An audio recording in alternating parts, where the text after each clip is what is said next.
Done. ठीक है, chapter हम लोग 13 का वन शॉट लेक्चर देखने वाले, एसी सर्किट। चैप्टर 13 के लिए कुछ बेसिक चीज आपको पता होना चाहिए जो चैप्टर नंबर हमने 12 से सीखा है। जैसे आप लोग सिंपल चैप्टर नंबर 5 में आपने देखा था इक्वेशन ऑफ डिस्प्लेसमेंट, जो क्या होता है हमारा एस इक्वल टू या एक्स इक्वल टू, याद करो आप लोग, ए साइन ओमेगा टी, याद है क्या आपको? ये हम लोग ने चैप्टर नंबर 5 में इक्वेशन डिराइव भी किया है, हमने ये प्रूफ किया था कि x इज इक्वल टू क्या होता है ए साइन ओमेगा टी। स्टार्ट कर दिया हुआ, इसलिए ध्यान दिया रहना।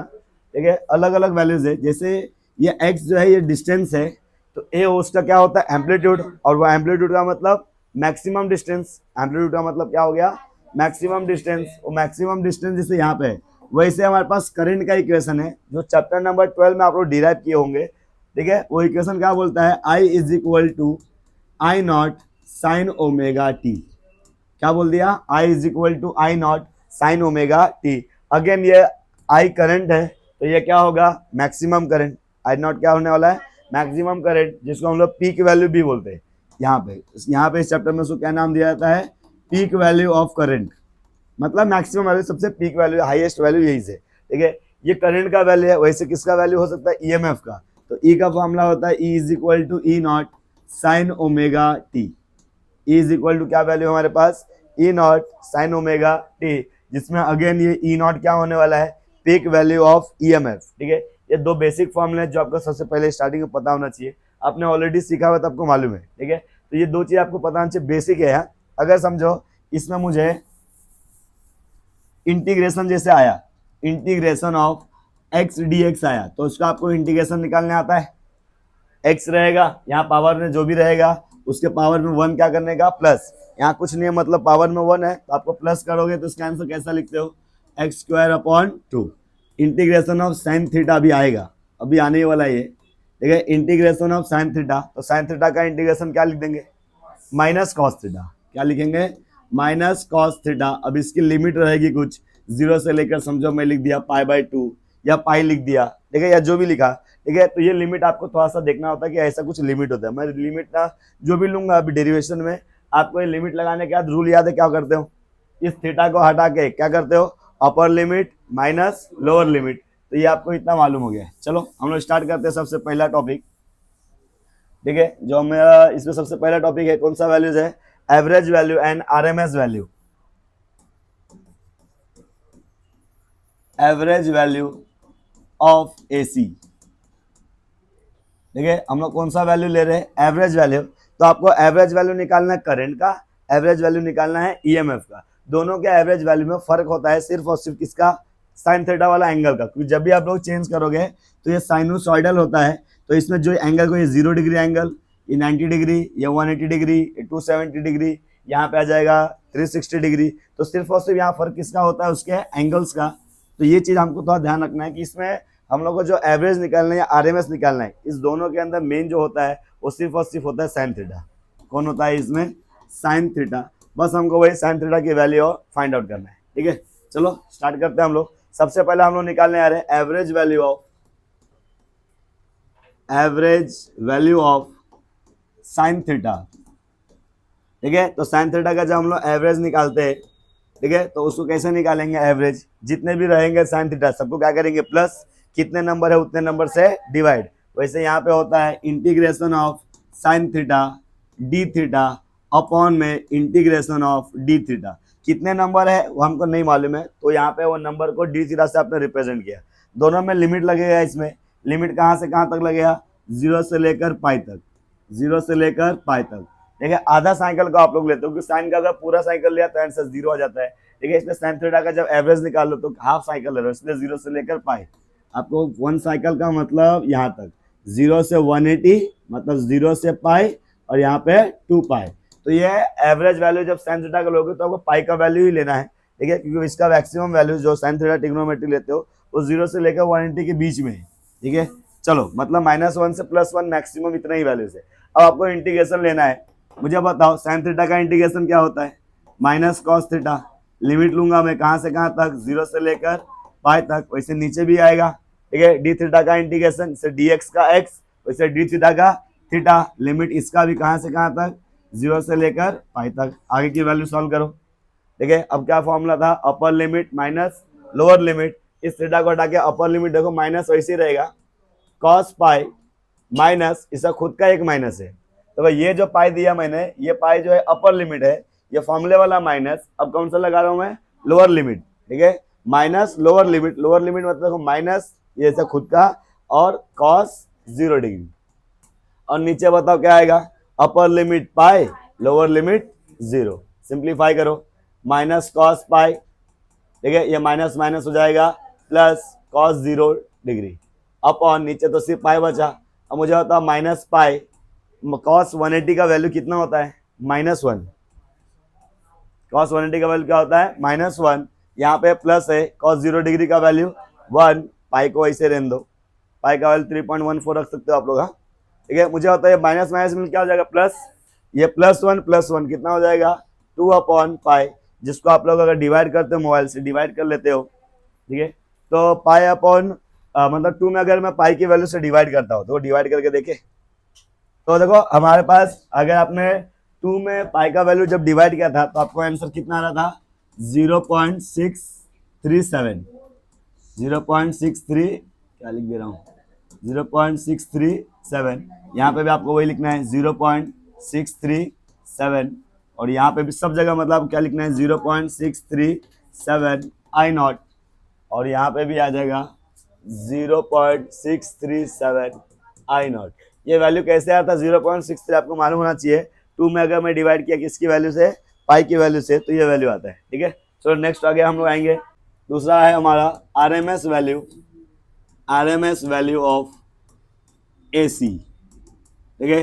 अब RMS का फुल फॉर्म होता है, RMS का full form root mean square, ठीक है, RMS आपको चैप्टर नंबर 3 में भी आ चुका है, ठीक है, RMS स्पीड करके था, तो root mean square value of हमको क्या निकालना है AC। अगेन इसके अंदर हमको सबसे पहले RMS वैल्यू निकालने का कैसा होता है, पहले I की वैल्यू लिखो, इसका स्क्वायर करो और इसी का रूट ले लो, तो क्या कहलाएगा RMS वैल्यू, समझ में आएगा, मतलब I लिखा, ठीक है, I का स्क्वायर किया और उसी को बाद में रूट में रख दिया, वैल्यू I ना आएगा, ठीक है, बस बोलने का तरीका बदल गया लेकिन है वो I का वैल्यू, ठीक है। तो आपको करंट भी बोलते हैं ना, तो इस चैप्टर में RMS वर्ड यूज करा है वो हर एक के लिए, ठीक है, वहां का वैल्यू वही है जो अब तक आप लोग यूज करते हो, ठीक है। तो RMS वैल्यू हम लोग निकाले, तो सबसे पहले लिखते देखो द वैल्यू ऑफ करंट,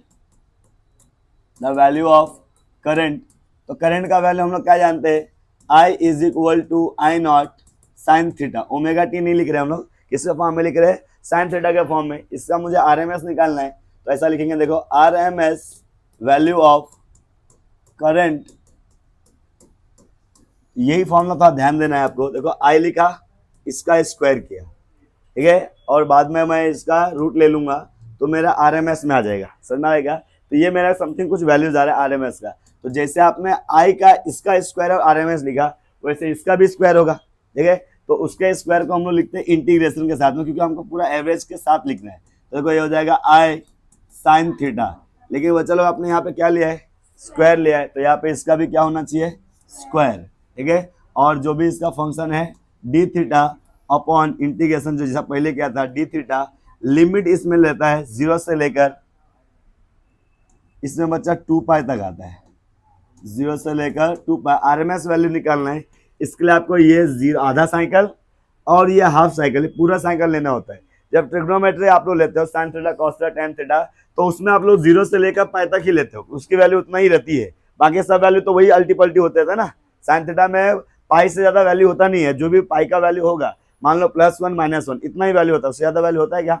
अगर मैं 360 कर दिया तो उसका वैल्यू कहीं ना कहीं पाई डिग्री के इक्वल ही होता है, मतलब sine theta cos theta tan theta में 0 से लेकर पाई तक का लिमिट ही वैलिड होता है, उससे ज्यादा लिमिट वैलिड नहीं होता है, ठीक है। अब ये देखो, अब उसके बाद मुझे I0 स्क्वायर को बाहर लिया जाए, I0 स्क्वायर आ गया बाहर, बच गया integration of sine square theta. अब देखो तो हमारे पास, पहले इसको लिख देता हूँ, integration of sine square theta d theta limit 0 से लेकर 2 पाई तक अपॉन, देखो नीचे वाले का इंटीग्रेशन क्या आएगा डी थीटा का थीटा, और लिमिट है इसके पास 0 से लेकर 2 पाई, ठीक है। अब आपको एक फॉर्मूला दे रहा हूँ, जो नॉन मैथ्स वाले बच्चे उनको भी समझे करके, ये जब भी आप लोग ऐसा integration of sine square theta और डी थीटा देखो, तो इसका जो आंसर है ना, वो यहाँ पे जो भी लिमिट रहेगा अपर लिमिट, वो लिमिट अपॉन 2 करने का, ठीक है। यहाँ पे अगर समझो लिमिट t होता तो यहाँ पे मैं क्या लिखता, t/2। यहाँ पे लिमिट मेरा 2 पाई है तो क्या लिखूंगा, यहाँ पे समझो लिमिट मेरा पाई होता तो यहाँ पे क्या लिखता मैं, सिर्फ π/2। तो समझ में आ रहा है क्या? इसको ऐसे सॉल्व करना पड़ता है। सॉल्व करने का तरीका पहले बदलना पड़ता है, 1 माइनस कॉस स्क्वायर थीटा में साइन स्क्वायर को कन्वर्ट करना होता है 1 माइनस ट्रिग्नोमेट्रिक आइडेंटिटी का यूज करके, फिर बाद में कॉस स्क्वायर का value sine double angle formula, देखो ऐसा कॉस का डबल एंगल फॉर्मूला है, ठीक है, कॉस 2 थीटा का फॉर्मूला जिसमें आप लोग यूज करते थे 2 कॉस स्क्वायर थीटा माइनस 1। इस फॉर्मूला माइनस इधर आएगा तो प्लस, फिर इधर आएगा तो ये कॉस 2 थीटा प्लस 1, ये 2 इधर आएगा, ये किसकी वैल्यू मिलेगी, कॉस स्क्वायर थीटा का, ये वैल्यू यहाँ रिप्लेस करोगे, ठीक है, तब जाके सॉल्व, मतलब इंटीग्रेशन अच्छे से सॉल्व करोगे। तो मैथ्स वाले बच्चे को डिटेल में सॉल्व करना है, बाकी बच्चों को याद रख लेना है, यहाँ पे जो भी लिमिट रहेगा वो लिमिट अपॉन में क्या लिखना है 2, कौन सा भी लिमिट रहने दो। तो मुझे बताओ इसका वैल्यू आप लोग बताओ, आई स्क्वायर ऐसे रहेगा I not square sine square theta d theta आ गया स्क्वायर, ठीक है, लिमिट क्या है इसका 2 पाई अपॉन 2, जो भी अपर लिमिट रहेगा अपॉन में 2 करना है, और नीचे देखो इसका अपर लिमिट क्या आएगा 2 पाई, लोअर लिमिट तो नहीं लिखा 0 तो भी चलेगा, मतलब इसका फाइनल आंसर क्या आ रहा है 2 पाई। देखो कुछ कैंसिल कर सकते हैं क्या हम लोग, 2 पाई यहाँ पे कैंसिल कर दे रहे हैं, ठीक है, तो हमारे पास क्या बच जा रहा है, देखिए आई नॉट का स्क्वायर अपॉन 2। बच्चे ये किसकी वैल्यू मिल रही है आपको, देखिए दिख रहा है क्या आपको, ये आई नॉट नहीं है, IRMS का स्क्वायर मिल गया आपको, आई नॉट का स्क्वायर अपॉन 2। तो बच्चा यहाँ पे दोनों साइड का स्क्वायर रूट ले लूँ मैं, ठीक है, मुझे सिर्फ RMS चाहिए ना, तो IRMS मुझे क्या मिलेगा, स्क्वायर रूट लिया तो आई नॉट अपॉन √2, समझ आ रहा है क्या, आई नॉट अपॉन √2, यही हमारा वैल्यूज है। अब √2 को अगर 1/√2 आपने किया तो जो वैल्यू है वो वैल्यू हटा के भी आप डायरेक्ट लिख सकते हो, समझ में आ रहा है क्या, ये किसका RMS वैल्यू मिल गया, करंट का, ठीक है। वैसे सेम किसका लिख सकते थे हम लोग, सिमिलरली डिराइव नहीं करेंगे उसको हम लोग, लेकिन सेम रहेगा, similarly RMS value of EMF दो ना, दोनों का तो सेम ही फॉर्मूला था, तो क्या फॉर्मूला आ जाएगा, ERMS is equal to formula is, ठीक है, E नॉट अपॉन √2, 1/√2 का कुछ वैल्यू भी होता है, 1/√2 का कर दोगे √2 का रेसिप्रोकल लेके तो वैल्यू आप लोग इसमें लिख सकते हैं 707 समथिंग कुछ होता है 0 पॉइंट, ठीक है। तो ऐसा कुछ जो भी वैल्यूज है वो देखना एग्जैक्टली क्या है, वो वैल्यू आप लोग उसको रखना, ये रहेगा ना। फिर आप लोग फेजर डायग्राम बनाओगे तो इसके अंदर आपको ये चीज ध्यान रखना होता है कि दो एंगल्स जो रहेंगे उनके एंगल को रिप्रेजेंट करते हैं हम लोग ग्राफ की फॉर्म में, वो होता है हमारा फेजर डायग्राम। अब जब भी एंगल दो लोग जब लोगे तो किसी एक का एंगल अगर ज्यादा है, अगर एंगल ज्यादा आता है तो आपको एंटी क्लॉकवाइज लेना है, कैसा लेना है, एंटी क्लॉकवाइज। और अगर एंगल माइनस समथिंग थीटा आ रहा है, समथिंग माइनस आ रहा है, मतलब कम आ रहा है आपका जो भी वैल्यू जाएगा, कम आ रहा है तो क्लॉकवाइज लेना है, ज्यादा है तो एंटी क्लॉकवाइज, देखो ये वाला लिया, और कम है तो ठीक है क्लॉकवाइज, ठीक है। ये हमारा फेजर इसकी वजह से ऐसा होता है यार, यहाँ 0 डिग्री 90 डिग्री, देखो एंटी क्लॉक ज्यादा हो रहा है तो देखो उल्टा जा रही है, लेकिन कम होता है तो ऐसा आता है वो, ठीक है, इसके लिए हम लोग ये यूज करते हैं, ठीक है। चलो आपको फेजर समझ में आ गया। उसके बाद आप लोग एक चीज और समझ लो कि इसमें ग्राफ बनाने आएगा, साइन थीटा का ग्राफ, साइन थीटा पॉजिटिव वाला, साइन थीटा निगेटिव वाले का ग्राफ, वैसे ही कॉस थीटा पॉजिटिव वाला, कॉस थीटा निगेटिव का ग्राफ। अगर ऐसा आया तो ग्राफ कैसा बनता है वो देखो। जब भी ग्राफ की स्टार्टिंग करोगे, स्टार्टिंग सबसे मेन होता है, अगर साइन थीटा पॉजिटिव है, क्या बोल दिया, साइन थीटा पॉजिटिव है तो इसका ग्राफ यहाँ से स्टार्ट होगा, ऐसा जाएगा और आगे कैसा भी जाए। अगर साइन थीटा निगेटिव है तो ये यहीं से स्टार्ट होगा और जाएगा नीचे, अगर ये पॉजिटिव है इसलिए ऊपर गया, निगेटिव है इसलिए, लेकिन पूरा ग्राफ है, ध्यान देना है पूरा ग्राफ है। लेकिन कॉस जो है ना इसका 90 डिग्री आधा होता है, इससे कॉस पॉजिटिव है, देखो क्या फर्क है, मतलब इसी को आधा ले लिया है, समझ में आ रहा है 90 डिग्री का डिफरेंस, और निगेटिव है कॉस तो यहाँ से। बस यही ग्राफ चारों बनाने का आपको पैटर्न पता होना चाहिए तो आप लोग सॉल्व कर लोगे, ठीक है। ये सब बेसिक हो गया अभी तक का। अभी हम लोग स्टार्ट कर रहे हैं main types of AC circuit,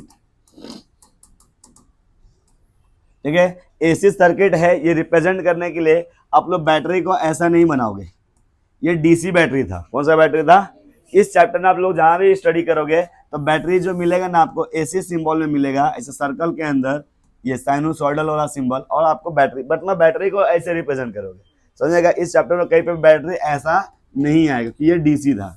चलो सबसे पहले हम लोग लिखते हैं AC voltage, type number 1, 4 type है इसके। AC voltage applied to a register. देखिए एसी वोल्टेज हम लोग किसको अप्लाई कर रहे हैं, रजिस्टर को। ठीक है, सबसे पहला डायग्राम, सर्किट डायग्राम देखो, इसका मतलब क्या हुआ, ये एसी करंट है। कौन सा करंट है, एसी। इस सर्किट में सिर्फ रजिस्टर कनेक्ट होगा, तो रजिस्टर का सिंबल आपको पता होना चाहिए, ये सिंबल हो गया रजिस्टर आर का। ठीक है, इसका जो ईएमएफ होगा ई होगा, उसके आजू बाजू में जो करंट रन कर रहा है वो करंट क्या होगा, आई। मैक्सिमम करंट लिया तो आई नॉट, मिनिमम और नॉर्मल करंट लिया तो आई। ठीक है, वैसे मैक्सिमम ईएमएफ ई नॉट। ठीक है, तो सबसे पहले कंसिडर लिखेंगे हम लोग, क्या लिखेंगे, consider N AC circuit is connected with a resistor R, वहां पे OR होना चाहिए। ठीक है, रजिस्टर R। ठीक है, ये इतना पहले लिख दिया और कुछ नहीं। ठीक है, उसके बाद सीधा स्टार्ट करने का, सबसे पहला ईएमएफ की वैल्यू, हर डेरिवेशन में 4 डेरिवेशन है, चारों में सबसे पहला किसकी वैल्यू लेने का, ईएमएफ की। तो ऐसा लिखेंगे the value of EMF, the value of EMF. तो फॉर्मूला क्या है इसका, E is equal to E not sine omega T. यहां से अब सबको ओमेगा टी लेना है। ठीक है, ओमेगा टी वहां पे इसलिए नहीं लिया क्योंकि हमको वहां जब ओमेगा टी लेते ना तो बैट फंक्शन बनता, तो फिर से एक बार लेना पड़ता। ठीक है, इसके लिए हम लोग यूज कर रहे थे। E is equal to E not sine omega T, पहला हो गया। अब दूसरा है हमारा, इसके अंदर निकालना करंट की वैल्यू। किसकी वैल्यू निकालना है, वही करंट का वैल्यू डायरेक्टली नहीं लिख देना है कि आई इक्वल टू वो होता है, वो वैल्यू हमको फॉर्मूले प्रूफ करके निकालना है। ठीक है, तो इसमें सबसे पहले यूज करेंगे हम लोग, देखो by Ohm's law. Ohm's law, Ohm's law याद है क्या, V is equal to I R. यहाँ पे V नहीं लिखना है आपको, I लिखना है। V के प्लेस में यहाँ पे मतलब E लिखा गया है, E पोटेंशियल डिफरेंस, ये भी रहता है EMF। ठीक है, तो E इज इक्वल टू क्या मिल गया आपको, आई आर। हमको I की वैल्यू निकालनी है, तो R इधर लेके आ जाओ, तो E अपॉन आर बराबर क्या मिलेगा, I। अब वैल्यू पुट करो, तो I is equal to, E का वैल्यू क्या था, E naught sine omega T upon R. आगे ये देखिए, मुझे बताओ, देखो फिर से यहाँ पे वापस आएगा एक रीजन, बट देखिए अब आप लोग ध्यान से देखो, ये ई नॉट अपॉन आर, याद करो V अपॉन आर किसके बराबर होगा, आई के। लेकिन आपका V का तो आपने E लिखा है, तो I लिखा था। अगर ई नॉट लिखा, अगर EMF मैक्सिमम लिया तो करंट भी, हाँ, तो ये वैल्यू किसका मिल जाएगा हमको, एंड ये वैल्यू यहाँ रख दो, आपका आंसर आ गया। क्या मिल गया हमको, I is equal to I not sine omega T, खत्म। मिल गया कि नहीं दोनों डेरिवेशन। ऐसे हमको 4 बार कर रहे हैं, कितनी बार कर लेना है, तो 2 चीज हमको बनाना रह गया। अब बनाना है हमको इसका ग्राफ। ठीक है, क्या बनाना है हमको, ग्राफ। तो ग्राफ देखो बना रहा हूं मैं, ये मेन ले लेता हूं, ये 0 डिग्री रहेगा। अब ग्राफ में देखो क्या दोनों में साइन थीटा ही आ रहा है, दोनों में, मतलब there is no phase difference. ठीक है, वहां पे ऐसा लिखना, देयर इज, मैं इसको यहीं पे अच्छे से लिखता हूं ग्राफ में। ठीक है, या फिर डायरेक्ट लिखो ऐसा, क्योंकि वो फेजर में इशू होगा, यहाँ वाले में तो नहीं होता है। ठीक है, दोनों में साइन है और दोनों साइन पॉजिटिव ही दिख रहा है, पॉजिटिव दिख रहा है, तो दोनों का ग्राफ कैसा जाएगा, ऊपर। ठीक है, ये एक आपने किसको भी ले लो, ये समझो मैंने ई नॉट को लिया, तो नीचे वाला क्या मिलेगा, माइनस ई नॉट। अरे वो तो अभी ई नॉट का ही है ना, आई नॉट इसमें कहाँ से आएगा। ठीक है, अब दूसरा मैं ले रहा हूं, अब वो दूसरा ग्राफ लूंगा, वो रहेगा हमारा करंट के लिए। समझ आएगा, जिसमें ये वाला जो वैल्यू अगर लेते हो तो आई नॉट लिख देना, और नीचे वाले को क्या लिख देना, देखिए माइनस आई नॉट। अरे ऊपर है मतलब पॉजिटिव है इसलिए प्लस लिख रहे हैं, नीचे है मतलब माइनस है मतलब निगेटिव। कर सकते हो, इसमें मतलब कैसा है ना, इस एंगल का ना, अगर तू टिंगू सा बनाया ना तो भी वही इज्जत है, और ऐसा बना दिया तो भी वही इज्जत है। मेन इससे मुद्दा क्या है, स्टार्टिंग होना चाहिए यहाँ से और कहीं भी जाए। ठीक है, स्टार्टिंग मुद्दा वो है। ठीक है, नेक्स्ट आ गया इसका फेजर। हम लोग क्या बनाने जा रहे हैं अब, फेजर। फेजर का बेसिक आपको ऐसा बना लेना पहले स्ट्रक्चर, ये एक्स एक्सिस, यहाँ पे वाई एक्सिस। आपको स्टार्टिंग में बताया था, जब भी फेजर ड्रॉ करोगे, बात कर लेना। ठीक है, जब भी आप लोग फेजर ड्रॉ करोगे तो आपको यहाँ पे ई नॉट आपको फिक्स वैल्यू ले लेना है। एक वैल्यू आपका ई नॉट क्या रहेगा, फिक्स। ठीक है, अब यहाँ पे मुझे बताओ ई नॉट का वैल्यू, जो भी एंगल आया था, ई नॉट का क्या एंगल था, ये रहा साइन ओमेगा टी।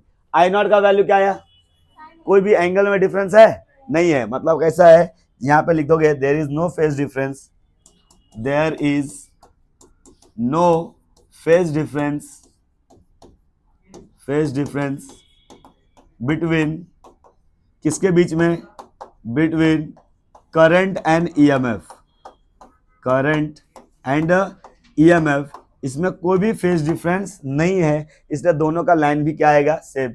इसी पे आप लोग कहीं पे भी दिखा दो, ये हो गया हमारा आई नॉट, देखो ना दोनों का लाइन सेम है, दोनों के एंगल में डिफरेंस ही नहीं है। अगर एंगल में कम ज्यादा होता तो हम लोग इसको ऊपर नीचे कुछ तो लिखे होते, लेकिन यहाँ पे दोनों का एंगल भी क्या है, सेम है। चलो देख लो इसको अच्छे से,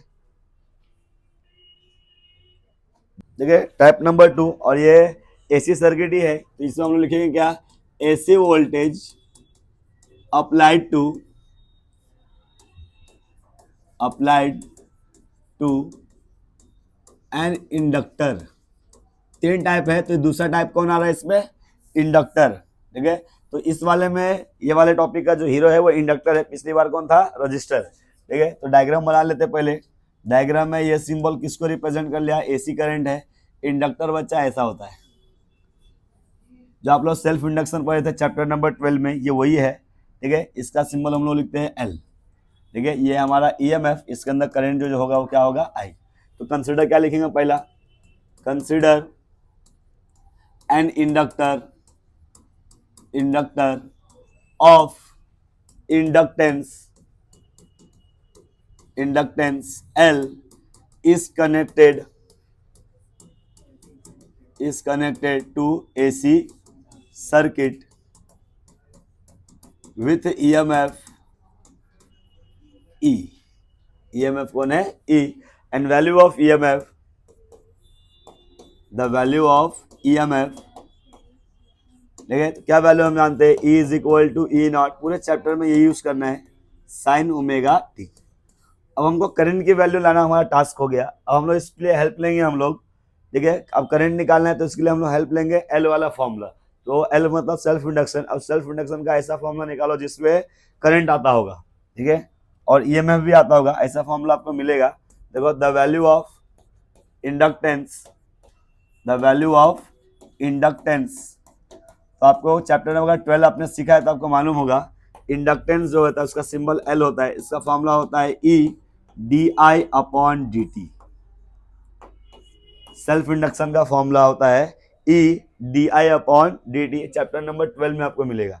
ठीक है, लेकिन बच्चा मुझे निकालना है किसकी वैल्यू है, डी आई की वैल्यू निकालनी है, मतलब आई, ये पूरा डिवाइड को उधर लेके जाओ, इस सबको इधर लेके आओ। ठीक है, या इसको डायरेक्टली नीचे देखो, सबसे नीचे सबसे ऊपर ही भेज सकते हो। ठीक है, और डी आई को उधर ले जाना है, देखो डी आई एल उधर गया, सबसे नीचे वाला सबसे ऊपर आ गया, तो क्या मिल गया, ई डी टी। ध्यान देना क्या कर दिया मैं। ठीक है, ये डिवाइड था, उधर गया मल्टीप्लाई, ये सबसे नीचे लग गया सबसे ऊपर, यहाँ से एल इधर ले जाओ, तो डी आई का वैल्यू आपको फाइनल में क्या मिल रहा है, D I is equal to E upon L D T. बच्चा आपको ई का वैल्यू भी पता है, क्या है, E not sine omega T D T upon L. देखिए ये किसका वैल्यू है, मुझे डी आई का टोटल वैल्यू निकालना होगा, तो इसका करना होगा इंटीग्रेशन। ठीक है, नहीं उसकी जरूरत नहीं पड़ेगी, आपको मैग्नीट्यूड लिखो। आप लोग यहाँ पे ना आपको माइनस जैसा साइन जो दिक्कत देगा ना, तो उसके लिए आपको यहाँ पे मैग्नीट्यूड वर्ड यूज करना। अब मैग्नीट्यूड लिखा ही जाएगा, आगे रखना वो मैग्नीट्यूड ही लिखेगा। ठीक है, तो यहाँ पे ऐसा वैल्यू ना लिखे आप लोग क्या लिख लेना, मैग्नीट्यूड ऑफ, तो भी चलेगा, तो माइनस आपको लगाने की जरूरत नहीं पड़ेगी। तो मैग्नीट्यूड ऑफ इंडक्टेंस, तो माइनस हटा दो, माइनस रहता है यहाँ, इससे फैराडेज लॉ लगता है इसमें। ठीक है, फैराडेज लॉ लगता है, लेंजेस लॉ लगता है, जिसकी वजह से इससे माइनस आता है। ठीक है, चलो देखो डी आई का वैल्यू मिल गया, मुझे टोटल वैल्यू निकालना है, इसके लिए क्या करना पड़ेगा, इंटीग्रेशन। ठीक है, तो यहाँ पे लिखते हैं हम लोग इंटीग्रेटिंग बोथ साइड। अब दोनों साइड इंटीग्रेशन करने से क्या होगा, तो मुझे ये मिलेगा कि मुझे करंट का टोटल वैल्यू मिल जाएगा। ठीक है, तो इंटीग्रेशन किया तो कैसा आएगा, इंटीग्रेशन ऑफ डी आई, यहाँ पे integration of E not upon L sine omega T D T. समझ आ रहा है, ये समथिंग कुछ वैल्यू आ गया। अब डी आई का, जैसे डी एक्स का इंटीग्रेशन एक्स होता है, डी वाई का इंटीग्रेशन वाई होता है, डी डब्ल्यू का या डी थीटा, देखो हमने आज ही लिखा था, डी थीटा का इंटीग्रेशन थीटा लिखे थे, वैसे डी आई का इंटीग्रेशन आई।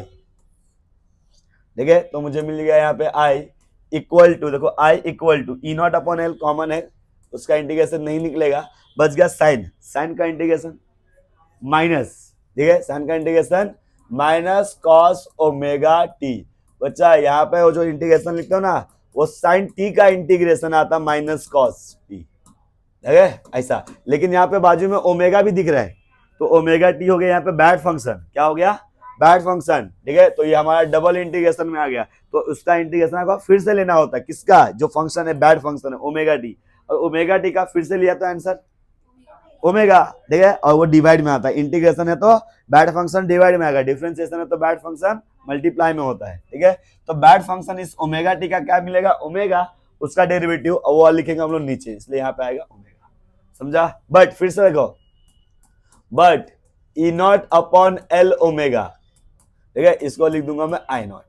मतलब इससे क्या समझ में आ गया, ये तो वोल्टेज था, और याद है ना पिछली बार किया था हमने, E upon R is equal to I naught, मतलब रेजिस्टेंस के प्लेस में यहाँ पे कौन दिख रहा है, एल ओमेगा, ये ओमेगा है, ठीक है, तो ये हमको ये रेजिस्टेंस है, क्या है ये रेजिस्टेंस, तो ये कहीं ना कहीं इसका भी नाम आएगा, थोड़ी देर में इसका हम लोग नाम बोलेंगे, इसको बोला जाता है इंडक्टिव रिएक्टेंस। क्या बोला जाता है, इंडक्टिव रिएक्टेंस, जिसको हम लोग रिप्रेजेंट करते हैं एक्सिस से, अरे इंडक्टर है तो एक्सएल लगाओ, तो एक्सएल का वैल्यू होता है एल ओमेगा, एक्सएल का वैल्यू क्या होता है, ये मतलब रेजिस्टेंस है, क्या चीज है ये, इसका इंडक्टर का रेजिस्टेंस का वैल्यू एल ओमेगा है, जिसको रिप्रेजेंट करते हैं एक्सएल से, ठीक है। इसका नाम क्या है, इंडक्टिव रिएक्टेंस, क्या नाम है, इंडक्टिव रिएक्टेंस, जिसका वैल्यू एल ओमेगा होता है, ठीक है। तो कभी आपसे पूछेगा डिफाइन इंडक्टिव रिएक्टेंस, तो क्या बोलोगे, inductive reactance is the resistance provided by the inductive circuit. समझ में आएगा, इंडक्टिव सर्किट या जो इंडक्टर होता है, वो जो रेजिस्टेंस प्रोवाइड करता है, उसी को बोलते हैं हम लोग इंडक्टिव रिएक्टेंस। बुक में आपके नोट से वो लिखोगे वहां से, ठीक है। ये वैल्यू वहां रिप्लेस करो तो बताओ क्या मिलेगा, I is equal to, final stage पे हम लोग, ठीक है, आई इक्वल टू, इसको हटा क्या लिख दूंगा मैं, आई नॉट, ये हो गया माइनस कॉस ओमेगा टी, ठीक है। चलो सबसे पहले मैं बनाने जा रहा हूं ग्राफ, ग्राफ आपको याद आ रहा है, ठीक है। ग्राफ पहला ईएमएफ का ग्राफ देखो, ईएमएफ कौन था, साइन ओमेगा टी प्लस है, तो उसका ग्राफ कैसा जाएगा ऊपर, यहाँ पे आपको क्या दिखा देना है भाई, ये ई नॉट है, नीचे वाले को माइनस ई नॉट। अब ये कॉस है, ये क्या चीज आ गया, कॉस, और कॉस कौन सा है, वो भी माइनस है, कॉस है वो भी माइनस वाला, तो माइनस वाला कहाँ स्टार्ट होगा, नीचे से, तो ये जाएगा नीचे से ऐसा, ऐसा बनाना है, ठीक है, नीचे से बनाओगे, यहाँ पे आएगा माइनस, ये सेम लेवल नहीं रखोगे तो भी चलेगा, छोटा बड़ा साइज चलेगा, इसमें कोई इशू नहीं है, माइनस आई नॉट, और ऊपर वाले को प्लस आई नॉट। ग्राफ समझ में आ गया।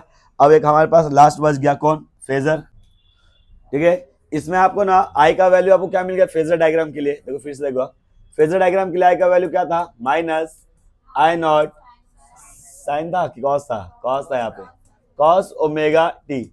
अब ट्रिग्नोमेट्री का यहाँ पे फॉर्मूला यूज हो रहा है, ठीक है, जिसकी वजह से इस कॉस को मुझे कन्वर्ट करना है किसमें, साइन में। आप लोग ना सिर्फ लॉजिक यूज करो और उसको कन्वर्ट करेंगे, देखो हम लोग इसको साइन में, कैसा लॉजिक है, तो आई इज इक्वल टू, यहाँ लिखा मैं आई नॉट, ये कॉस को क्या लिख दिया मैं, साइन ओमेगा टी, ऐसे लिखा साइन ओमेगा टी, कुछ चेंजेस नहीं, ठीक है। लेकिन आपको मालूम साइन और कॉस, जब कॉस को आप लोग साइन कब लिख सकते हो, जब इसके अंदर 90 का वैल्यूज आएगा, किसका वैल्यू आएगा 90 का, तो हम लोग इसमें क्या कर रहे हैं, ओमेगा टी में π/2 कर रहे हैं माइनस, मतलब ओमेगा टी में अब तक 90 माइनस थीटा लिखते थे, इस बार क्या लिखा थीटा माइनस 90, ठीक है, मतलब जो भी उसका वैल्यू था उससे 90 डिग्री कम। अब मतलब क्या समझ में आ रहा है, हेंस करंट जो है माइनस है, ओमेगा टी जो था वो ईएमएफ का वैल्यू ओमेगा टी, इससे π/2 माइनस है, क्या है π/2 माइनस, मतलब क्या हो गया, लैग्स बिहाइंड हो गया, hence current lags behind the EMF, lags behind the EMF by π/2, π/2 से ये क्या हो रहा है, छोटा हो रहा है, माइनस आ रहा है यहाँ पे, ठीक है, उस ध्यान देना, यहाँ माइनस है इसलिए यहाँ पे आपको क्या लगा देना है, माइनस, ठीक है। तो लैग्स बिहाइंड हो गया, ये वैल्यूज हो गया। नेक्स्ट आगे बढ़ेंगे, फेजर बनाते हैं, इस पे आपको क्या हो जाएगा, ईएमएफ मैक्सिमम वैल्यूज। ठीक है, अब बोल रहा है पाई बाय 2 से लेग्स बिहाइंड है, मतलब कम है। तो जब कम रहेगा तो आप लोग इसको कैसा बनाते हो, क्लॉकवाइज। ठीक है, अब वो आ जाएगा नीचे की तरफ, यहाँ से आपको 90 डिग्री एंगल लेना है नीचे की तरफ, और यहाँ पे ऐसा डॉटेड लाइन दिखा के बता देना है कि मेरा क्या है, ये आई नॉट। ठीक है, मतलब जब इंडक्टिव सर्किट रहेगा तो उसमें करंट का वैल्यू जो है वो लेग्स बिहाइंड होता है, कितने डिग्री से, पाई बाय 2 डिग्री से। ईएमएफ से करंट का वैल्यू लेग बिहाइंड है, कितना डिग्री है, पाई बाय 2। चलो इसको भी देख लो। Third type, AC voltage applied to, AC voltage applied to capacitor. देखिए एसी वोल्टेज को मैं किस में अप्लाई कर रहा हूँ, कैपेसिटर में अप्लाई कर रहा हूँ एसी वोल्टेज। ठीक है, तो वो वैल्यू हम लोग देखते हैं। सबसे पहले सर्किट डायग्राम बना लेंगे। कैपेसिटर आपको मालूम होना चाहिए, कैपेसिटर में दोनों लाइन इक्वल होते हैं, पैरेलल। ठीक है, और ये हो गया हमारा एसी करंट, जिसका वैल्यू ईएमएफ ई। ये हमारा कैपेसिटर का एक प्लस हो सकता है क्यू, और एक हो सकता है माइनस क्यू, ऐसा इस पे चार्जेस होते हैं। वो नहीं दिखाया चार्जेस तो भी चलता है। ठीक है, कैपेसिटिव का कैपेसिटेंस जो होता है वो सी होता है, कैपेसिटिव का कैपेसिटेंस जो होता है वो क्या होता है, सी। चलो कोई बात नहीं, इलेक्शन का टाइम है, होगा ही। ठीक है, चलो स्टार्ट करें। कंसीडर लिखते हैं हम लोग सबसे पहले, consider of capacitor, capacitor of capacitance, of capacitance C is connected to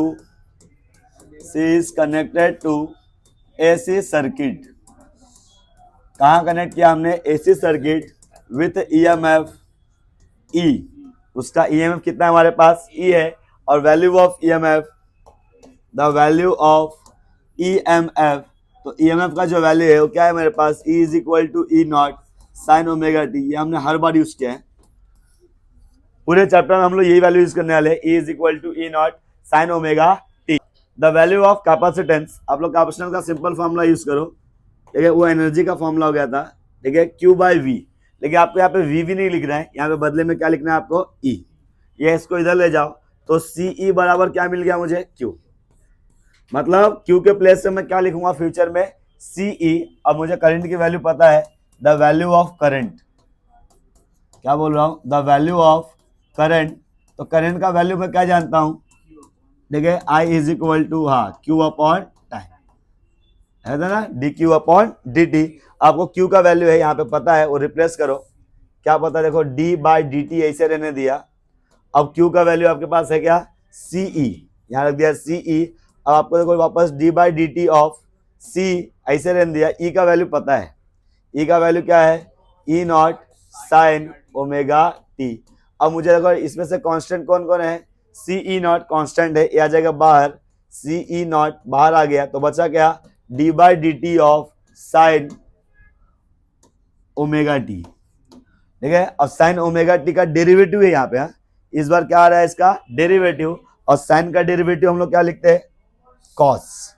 ठीक है, तो यहाँ पे साइन का डेरिवेटिव हम लोग CE नॉट ऐसे ही है, साइन का डेरिवेटिव क्या लिख दिया हमने, कॉस ओमेगा टी। लेकिन बच्चा यहाँ पे सिर्फ टी होना चाहिए था, जैसे dx होता है वैसे यहाँ पे क्या होना चाहिए था, सिर्फ टी। नहीं हुआ तो ये बैड फंक्शन है। कौन सा फंक्शन है, बैड फंक्शन। तो ओमेगा टी का डेरिवेटिव फिर से आएगा। इंटीग्रेशन में ओमेगा आपने डिवाइड किया था, डिफरेंशिएशन में वो मल्टीप्लाई होता है, तो मल्टीप्लाई बाय ओमेगा अरेंज कर दिया तो क्या मिलेगा, देखो ऐसा ई सी ओमेगा कॉस ओमेगा टी। किसका वैल्यू मिल रहा है आपको, आई का। ठीक है, आगे इसको थोड़ा सा और चेंज करेंगे हम लोग, मॉडिफिकेशन। देखो यहाँ पे क्या हो रहा है, I is equal to E not upon 1 by C omega cos omega T. ये क्या चेंज कर दिया, देखो ये जो सी ओमेगा है ना यहाँ सबसे ऊपर, उसको डबल रेशियो के फॉर्म में लिखा। किसके फॉर्म में, अब बोलोगे सर आप लोग उसको नीचे क्यों लेके आए, क्योंकि हम लोग याद करो ई नॉट अपॉन रजिस्टेंस को मैं आई नॉट लिख सकता हूँ, याद आ रहा है। यहाँ पे जो रजिस्टेंस आएगा वो XC रहने वाला है। क्या रहने वाला है, XC। पिछली बार आया था XL, इस बार कौन आ रहा है, XC। XC जो है वो है कैपेसिटिव रिएक्टेंस, जिसका फॉर्मूला होता है 1 अपॉन सी ओमेगा। तो समझ में आ रहा है इसको मैं नीचे क्यों लाया, ठीक है, ताकि मैं इसको क्या बना सकूं, XC मतलब रजिस्टेंस। ठीक है, और कैपेसिटिव रिएक्टेंस का डेफिनेशन लिखना था तो क्या बोलेंगे, the capacitive reactance is the resistance provided by the capacitive circuit, ठीक है, या ऐसा सर्किट जिसमें कैपेसिटर कनेक्ट है उसके रेजिस्टेंस को क्या बोलेंगे हम लोग, कैपेसिटिव रिएक्टेंस। इंडक्टर वाले को इंडक्टिव रिएक्टेंस, ऐसा हमने बोला था, ठीक है। ये वैल्यू यहाँ पे चेंज करो, देखो but E not upon 1/c omega is equal to क्या लिख दिया हमने, आई नॉट, ये वैल्यू वहां चेंज कर दोगे तो I not is I equal to क्या मिल गया, I not cos omega T. ये उसका डेरिवेशन हो गया। अब हमारे पास क्या क्या बाकी रह गया इसके अंदर, इसमें क्या बाकी रह गया है, इसमें ग्राफ बाकी रह गया और फेजर डायग्राम। तो ग्राफ बनाते हैं हम लोग, इसको छोटा कर लेता हूं,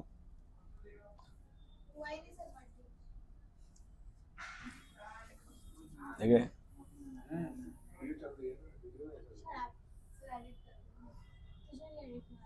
चलो आगे देखते हैं हम लोग, ठीक है। मुझे इसमें क्या बनाना है, अभी ग्राफ बनाना है आपको। I equal to I not sine omega T मिला था, ग्राफ बनाते सबसे पहले। फॉर ग्राफ, तो ग्राफ का क्या रूल था हमारे पास, पहला ईएमएफ, ईएमएफ का वैल्यू साइन ओमेगा टी मिला था तो इसका ग्राफ ऊपर ही जाएगा, कोई टेंशन नहीं। यहाँ पे आप लोग क्या हो जाएगा, ई नॉट, यहाँ वाले पे माइनस ई नॉट। दूसरा हम लोग को कौन लेना है, कॉस लेना है, ठीक है। अच्छा I equal to I naught, आपको क्या मिला है value, I equal to I not cos omega T मिला है, ठीक है। तो क्या ये कॉस पॉजिटिव है, पॉजिटिव मतलब कहाँ से स्टार्ट होगा, ऊपर से, और ऊपर से 90 डिग्री से स्टार्ट होगा और वो ऐसे जाएगा, ठीक है। यहाँ पे हो गया आपका आई नॉट पॉजिटिव, यहाँ पे हो जाएगा आई नॉट निगेटिव, ठीक है। तो इस टाइप से आपको ग्राफ बना लेना है। अब बाकी कौन रह गया, फेजर, तो यहाँ लिखेंगे हम लोग फॉर फेजर, ठीक है। तो फेजर के लिए सबसे पहले the value of EMF, EMF का वैल्यू क्या था, E is equal to E not sine omega T, और the value of current, the value of current, ठीक है। तो करंट का वैल्यू क्या है हमारे पास, आई इज इक्वल टू, यहाँ पे जो मिला है क्या मिला है, I not cos omega T, क्या मिल गया, I is equal to I not cos omega T. आप लोग इसको कन्वर्ट करोगे साइन में, क्यों साइन में, क्योंकि जब फेजर बना तो दोनों एंगल सेम होना चाहिए। तो देखो इसको लिख रहा हूं मैं आई नॉट, इसको लिख रहा हूं मैं देखो साइन, याद करो पिछली वाली कहा था हमने ओमेगा टी पाई बाय 2। अब सवाल ये है कि यहाँ प्लस की माइनस, पिछली बार यहाँ माइनस होते, यहाँ क्या लिए थे, माइनस था तो माइनस ही लिए थे, समझ में आ रहा है, याद करो यहाँ माइनस था तो ओमेगा टी माइनस लिखे थे, ठीक है, हाँ ठीक है। अब प्लस आएगा, यहाँ पे पॉजिटिव था लास्ट, निगेटिव था तो निगेटिव लिया था, इस बार पॉजिटिव है तो यहाँ पे क्या आएगा, पॉजिटिव। मतलब क्या समझ में आ रहा है, हेंस करंट, ये सच है, ठीक है। यहाँ पे क्या हो गया, hence current leads the EMF, leads the EMF by pi by 2। Therefore इसका फेजर डायग्राम बनाएंगे फटाक से। यहाँ पे हो जाएगा आपका ईएमएफ ई नॉट, अच्छे से ये एक्स एक्सिस हो गया, ये वाई एक्सिस हो गया, लीड कर रहा है मतलब 90 डिग्री ज्यादा है, 90 डिग्री ज्यादा तो एंटी क्लॉकवाइज लेना है आपको, यहाँ से आपको 90 डिग्री का एंगल एक्स्ट्रा लेना है, यहाँ से इस वाले एक्सिस से 90 डिग्री लेना है, ऐसा दिखना चाहिए। इसको ऐसा रफ डायग्राम बना के दिखा दो, ये मेरा किसका वैल्यू है, आई नॉट का। ये फेजर डायग्राम खत्म हो गया, 3 टाइप। अब चौथा टाइप पे हम लोग आते हैं, इसको देख लो आप लोग अच्छे से पहले। ये देखो अब हम लोग का 4th टाइप स्टार्ट हो रहा है। 4th टाइप क्या है हमारा, AC voltage applied to LCR circuit. L का मतलब इंडक्टर, सी का मतलब कैपेसिटर, आर का मतलब रजिस्टर, ठीक है। इंडक्टर, कैपेसिटर, रजिस्टर, अभी तक आपने जो 3 टाइप सीखा वो तीनों को एक साथ कंबाइन किया है, समझ में आएगा। तो तीनों टाइप को कंबाइन किया, देखो ये हो गया हमारा inductor L, capacitor C, resistor are.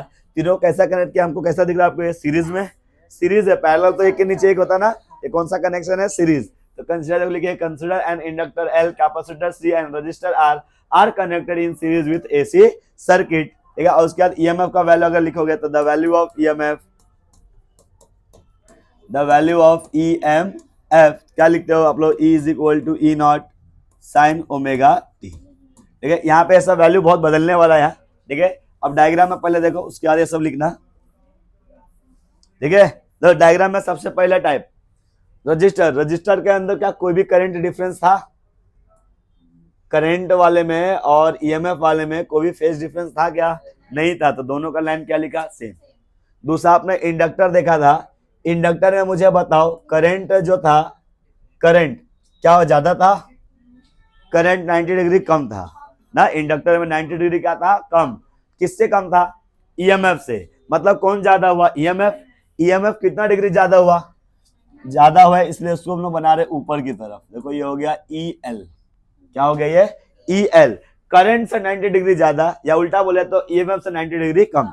Current को स्ट्रेट लाइन में ही रखो यहाँ पे, क्योंकि सीरीज में करंट का वैल्यू सेम होता है। तो यहाँ पे ईएमएफ लिखा था वो गलत था, क्योंकि तीनों का ईएमएफ सेम नहीं होगा इस बार। क्यों, सीरीज में ईएमएफ अलग अलग होता है, वोल्टेज करंट क्या होता है सबका सेम, तो सबका करंट आपको एक ही लाइन में रखना है। नेक्स्ट, अब यहाँ पे देखो करंट रखा मैंने आईसी, करंट क्या रख लिया आईसी, और आईसी के अंदर करंट ज्यादा था क्या ईएमएफ ज्यादा था, करंट ज्यादा था, मतलब ईएमएफ क्या था कम, तो ईएमएफ कम है तो 90 डिग्री यहां से नीचे, यहां लिखेंगे ईसी।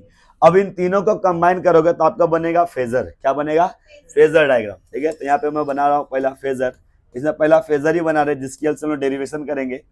देखो कुछ ऐसा बनेगा, अच्छे से लेते हैं। ये पहला स्ट्रेट लाइन, देखो ये जो लाइन है ना, ठीक है, इस लाइन पे हम लोग रख रहे, देखो एकदम स्ट्रेट वाला कौन है ई आर, इस पे हम लोग किसको रख रहे हैं ई आर को।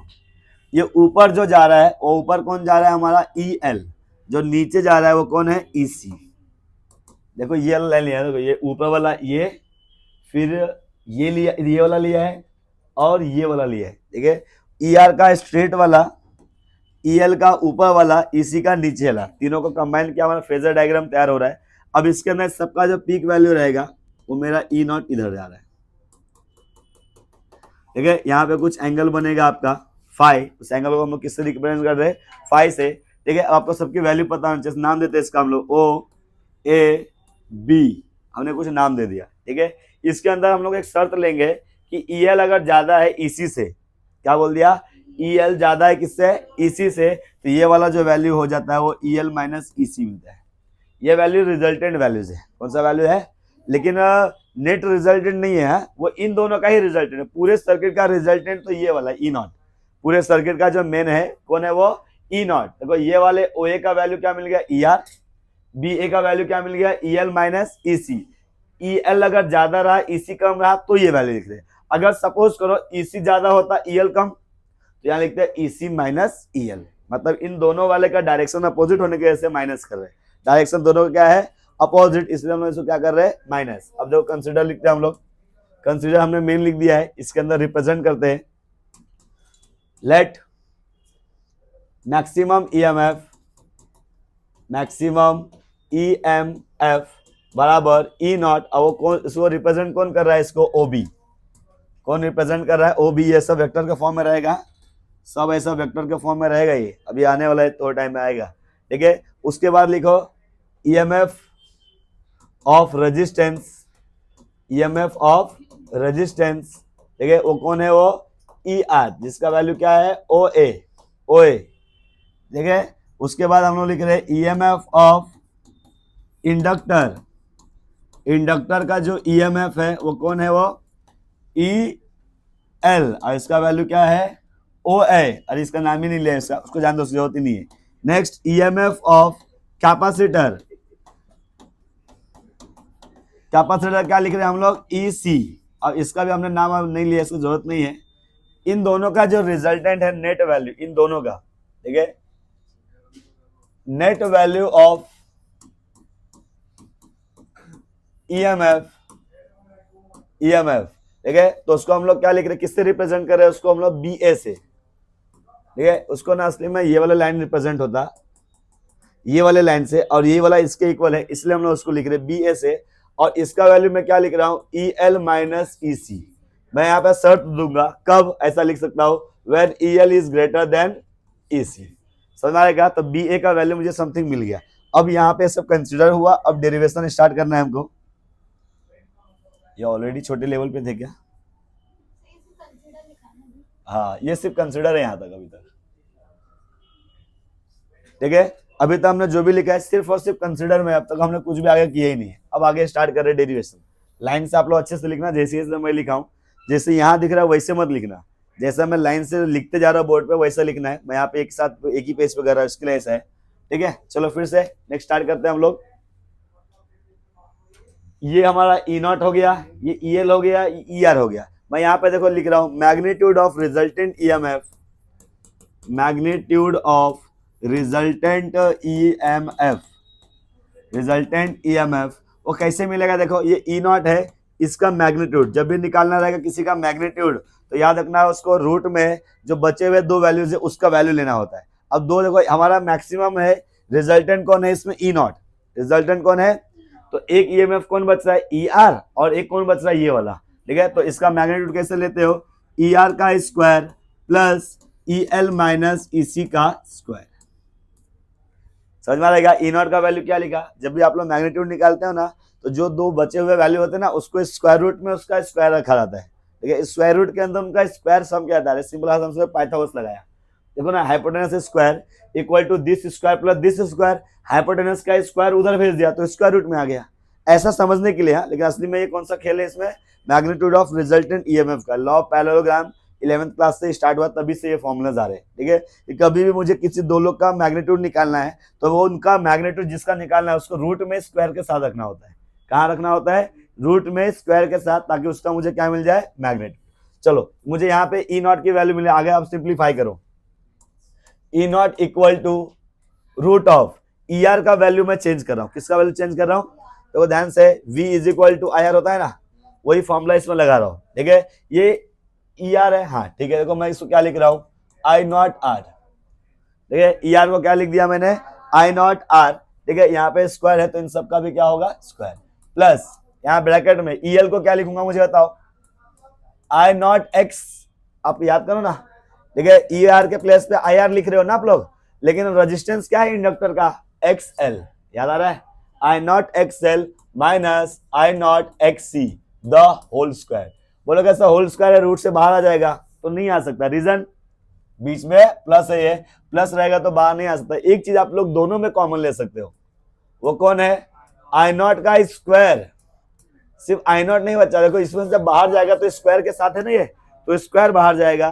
फिर से देखो आई नॉट दोनों में है, तो आपको लगेगा कि आई नॉट बाहर लिया जाए, लेकिन देखो ये स्क्वायर में है, तो इसका जब बाहर लोगे तो कौन बाहर आएगा, आई नॉट का स्क्वायर, और इसमें भी आई नॉट स्क्वायर, इसमें भी आई नॉट स्क्वायर, दोनों को बाहर लिया, तो बच्चा क्या देखो यहाँ पे आर स्क्वायर प्लस ब्रैकेट में XL minus XC the whole square. ये आई नॉट स्क्वायर बाहर आ जाएगा रूट से, तो क्या बाहर आएगा, आई नॉट, तो रूट में क्या बच गया, R square plus XL minus XC the whole square.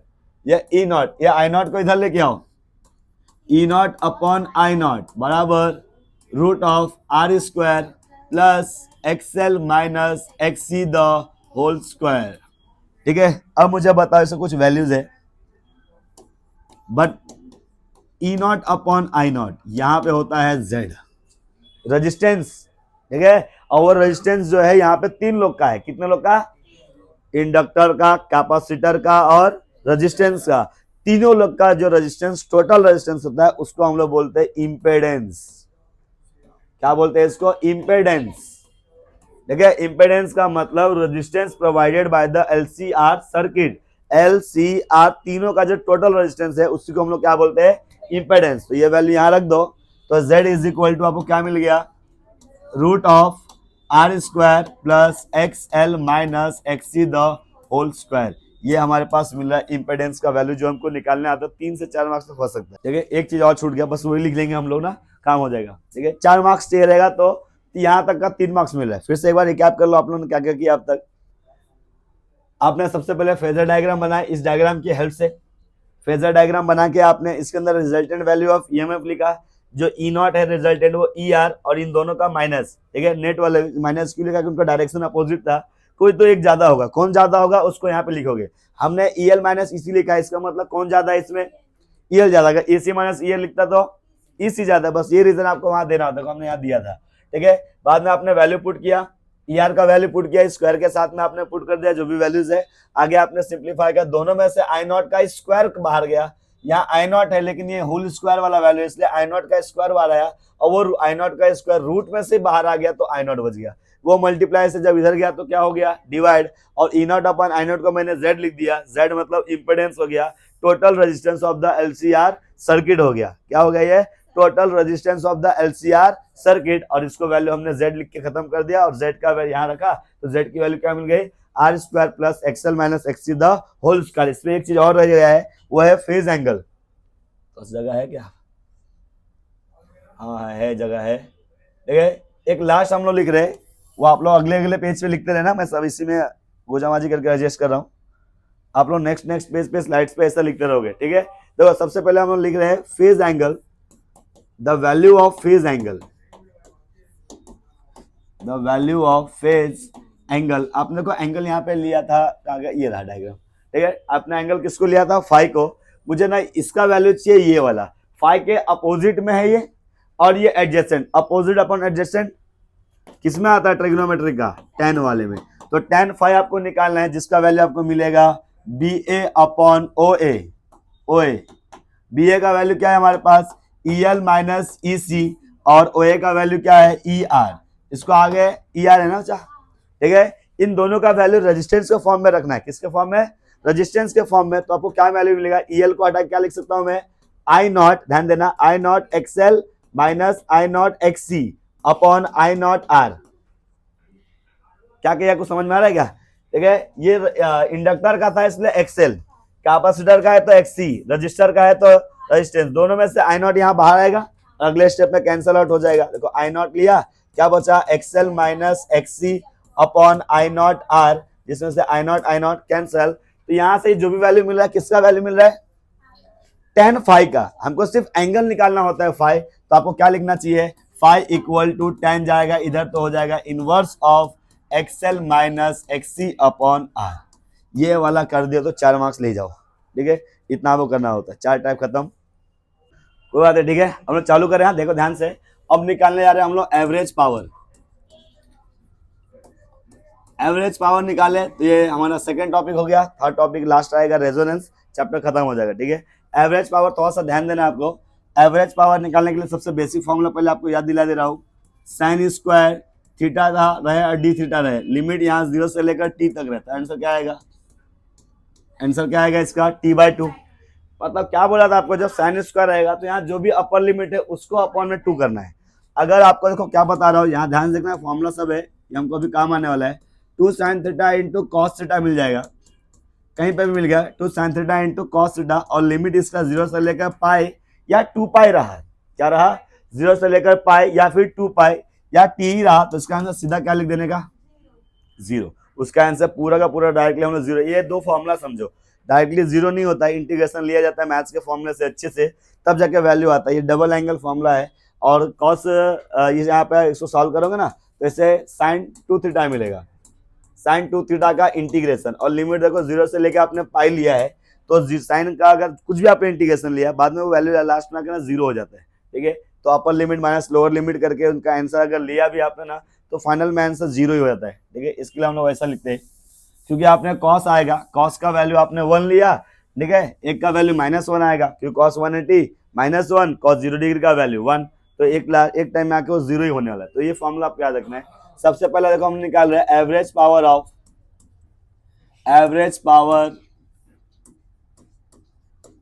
Of purely resistive circuit, ठीक है। मतलब इसके अंदर सिर्फ और सिर्फ क्या होने वाला है, रेजिस्टेंस होने वाला, और कुछ भी नहीं होगा। तो सबसे पहले लिखेंगे हम लोग कंसीडर और रजिस्टर, सेम जैसा पहले लिखे थे, resistor of resistance connected with AC, यहाँ पे आर लिखना, कनेक्टेड विथ एसी सर्किट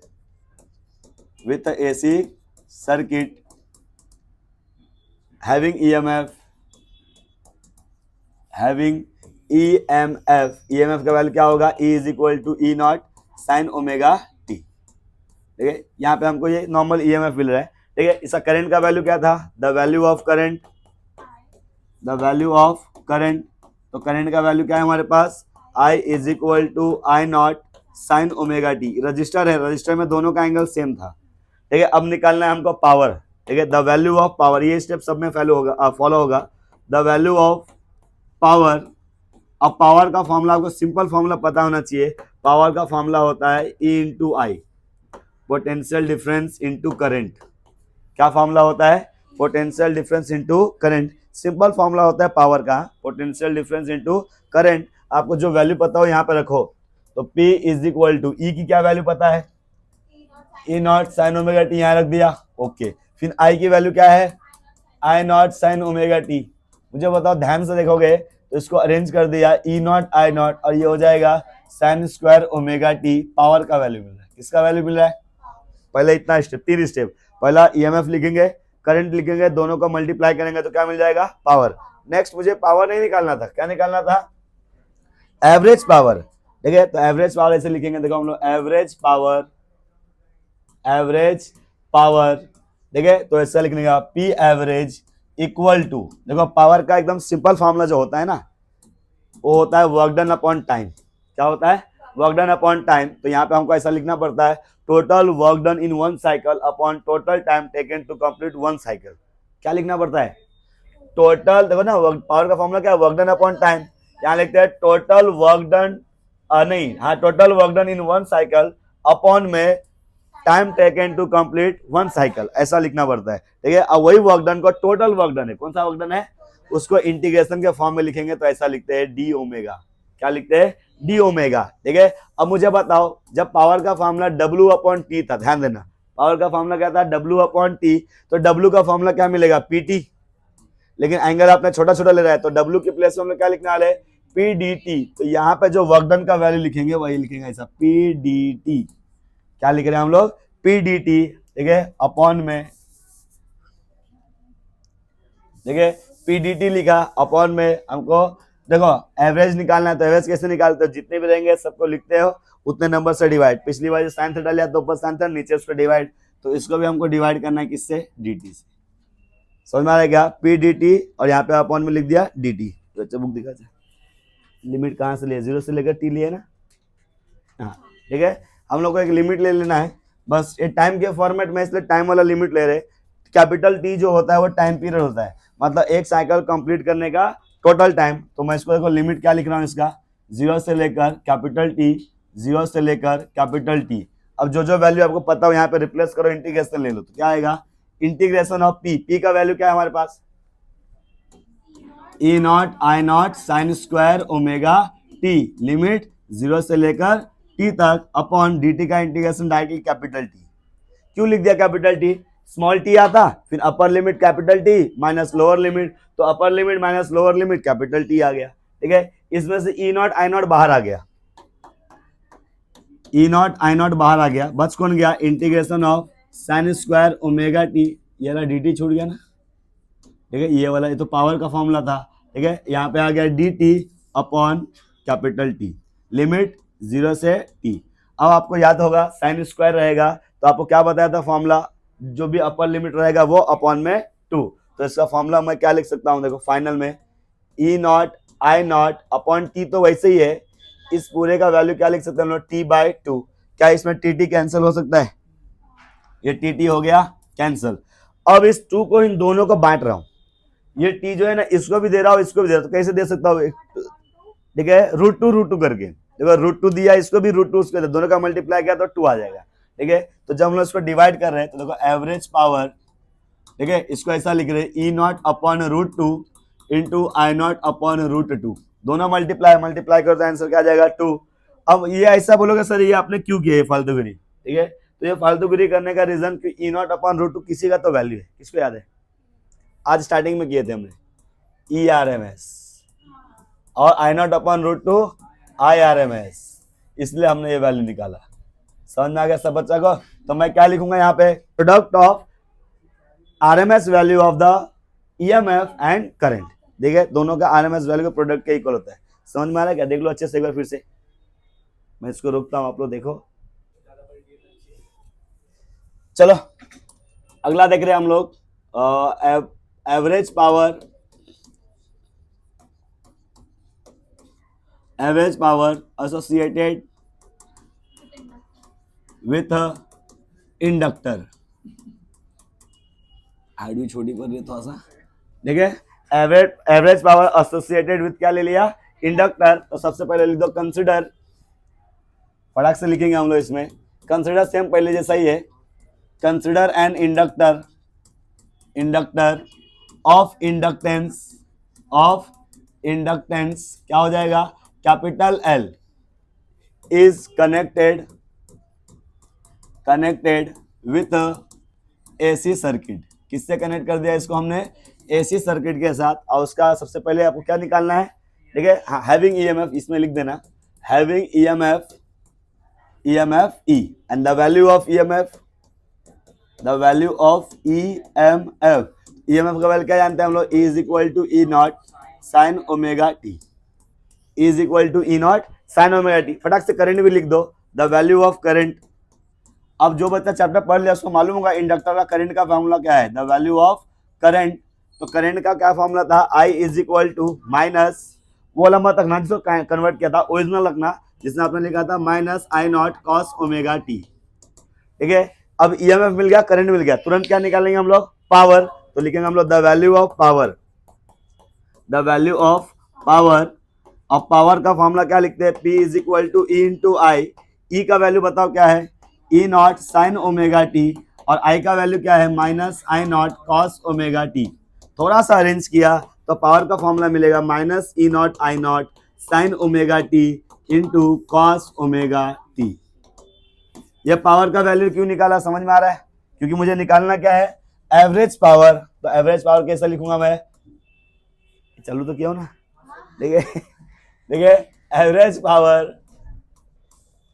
ठीक है। तो ऐसा लिखेंगे P average is equal to integration of P D T, limit again 0 से लेकर टी तक, divide by D T, limit 0 से लेकर टी तक। वैल्यू पुट करो पावर का formula minus E naught I not sine omega T into cos omega T D T upon, इसका integration direct capital T लिख दे रहा हूं डायरेक्ट, क्योंकि आपको समझ में आ चुका क्या वैल्यू थी, ठीक है।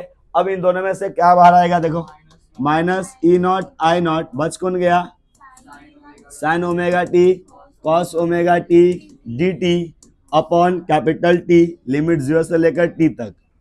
मैं कुछ भी करके अगर यहाँ पे 2 ला दूं तो मेरा काम हो जाएगा। तो मैं यहाँ पे 2 का मल्टीप्लाई 2 का डिवाइड, समझो ऐसा, 2 का मल्टीप्लाई 2 का डिवाइड किया तो यह वैल्यू का पूरा आंसर क्या आएगा, देखो minus E naught I naught upon 2t, उस पूरे का इंटीग्रेशन 0। बाजू में ऐसा रीजन दे देना, since integration of 2 sine omega T cos omega T equal to 0, ऐसा लिख देना बाजू में अच्छे से, ठीक है। तो मुझे बताओ 0 से मल्टीप्लाई क्या आंसर इज, मतलब क्या समझ में आ गया कि average power of inductor circuit always equal to 0। समझा सबको, बस इतना ही था, इसमें कुछ हार्ड लग रहेगा। अच्छा, तीसरा टाइप कौन सा रहेगा, average power associated with capacitor, capacitor, ठीक है, अपने हिसाब से बोलोगे कैपेसिटर, ठीक है। अब कैपेसिटर का डेरिवेशन भी सेम है, फर्क क्या आएगा, देखो सब कुछ सेम। यहाँ पे इंडक्टर मत लिखना, यहाँ पे लिखना रहेगा आपको कैपेसिटर, कैपेसिटर, ठीक है। इंडक्टिव मत लिख देना इंडक्टेंस, यहाँ पे लिखना कैपेसिटेंस, क्या लिखना, capacitance. C is connected with the AC circuit having the EMF E, सब कुछ सेम है, बस कैपेसिटेंस में करंट याद करो पॉजिटिव था। करंट क्या था, जब करंट पॉजिटिव है तो ये भी क्या मिलेगा, पॉजिटिव, पॉजिटिव, मतलब सब जगह मुझे बस प्लस लगाना है और आ गया हमारा डेरिवेशन, अगेन आंसर 0। मतलब कैपेसिटेंस का भी एवरेज पावर क्या आ रहा है, 0। समझा कि नहीं, कितना आसानी से हो गया, ठीक है। दोनों सेम लिख पाओगे, ठीक है, इंडक्टर का लिख दिया, कैपेसिटर का लिख दिया, सेम है, आप लोग को लिख लेना है, ठीक है। चलो 4 टाइप स्टार्ट कर रहे हैं हम लोग। 4 टाइप थोड़ा सा हार्ड है, टाइप नंबर 4, थर्ड टाइप हो गया, उसी में फटाक से बता दिया हूं, बस माइनस के प्लेस जाओ क्या लिखना है, प्लस, क्योंकि कैपेसिटर में करंट का वैल्यू पॉजिटिव होता है। 4th type average power, average power associated with LCR circuit, LCR circuit. फटाक से एक डायग्राम बना लेते हैं थोड़ा सा रिप्रेजेंटेशन देने के लिए कि भाई ये LCR है, LCR। और वो जो डायग्राम हमने बनाया था वहां पे ना, ये ऐसा वाला डायग्राम, ये वाला इधर भी बना दो,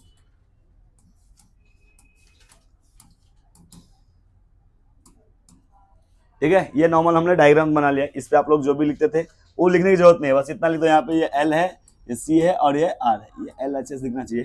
कंसिडर क्या लिखेंगे पहला, कंसिडर एन इंडक्टर, एन लिखेंगे an inductor, L comma capacitor comma C comma resistance, हाँ रजिस्टर लिखो, रजिस्टर R, R कनेक्टेड हाँ, connected in series with AC circuit. ठीक है, अब द वैल्यू ऑफ करंट हमने क्या लिख दिया था, I is equal to I not sine omega T. ठीक है, थोड़ा सा यहाँ पे चेंजेस करना है हमको। देखिए, जब करंट का वैल्यू लिखेंगे तो I is equal to I naught, देखो साइन ओमेगा टी, अगर समझो साइन ओमेगा टी लिखा, मैं क्या लिखा, साइन ओमेगा टी, ये तो किसका करंट बन जाएगा, रजिस्टर का। अगर इसमें समझो मैं लिख दिया प्लस पाई बाय टू, क्या लिख दिया, प्लस पाई बाय टू, तो प्लस पाई बाय टू लिख दिया तो मतलब कैपेसिटर का आ जाएगा। और अगर लिख दिया मैं इसमें माइनस पाई बाय टू, मतलब क्या हो जाएगा, इंडक्टर। मतलब इसमें मैं एक बार जीरो रखना पड़ेगा यहाँ पे, प्लस 0 डिग्री, प्लस 90 माइनस 90, तो उसके प्लेस हम लोग लिख रहे हैं यहाँ पे 5।